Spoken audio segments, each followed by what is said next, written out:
It was a warm, golden afternoon on Route 66, sunlight spilling over an old diner where 22-year-old Emily Carter worked tirelessly. She was exhausted, but her heart still carried a softness the world hadn't managed to break. She served every customer with kindness, a smile, a warm coffee, and respect. Even though life hadn't given her much, she gave everything she could. Emily's days were long. She worked double shifts to pay for her father's medical treatment. Yet the locals adored her, especially a group many people feared, the Hells Angels. Their loud Harleys and leather jackets intimidated most, but Emily treated them like anyone else.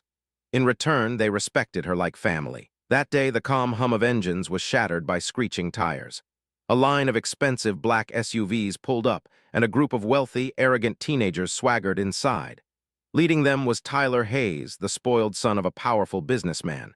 He snapped his fingers at Emily as if she were invisible. She stayed polite, steady. When she served their food, Tyler sneered at his plate and mocked her.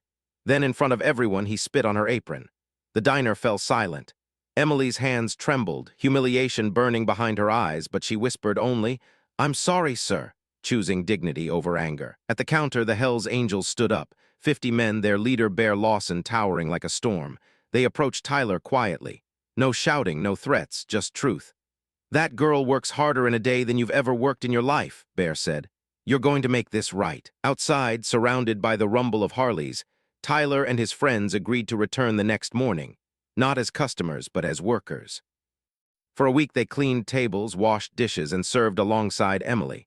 At first, Tyler was defiant, embarrassed.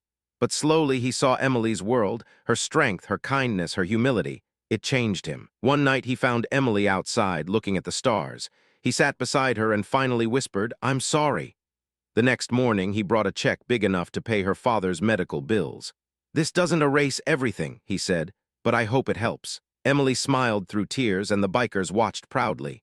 The real change was rare, but they saw it happen. Months later, Emily opened Second Chances Cafe, dedicated to new beginnings. On the wall hung a picture of her with the Hells Angels beneath the quote, "Respect costs nothing, but it can change everything."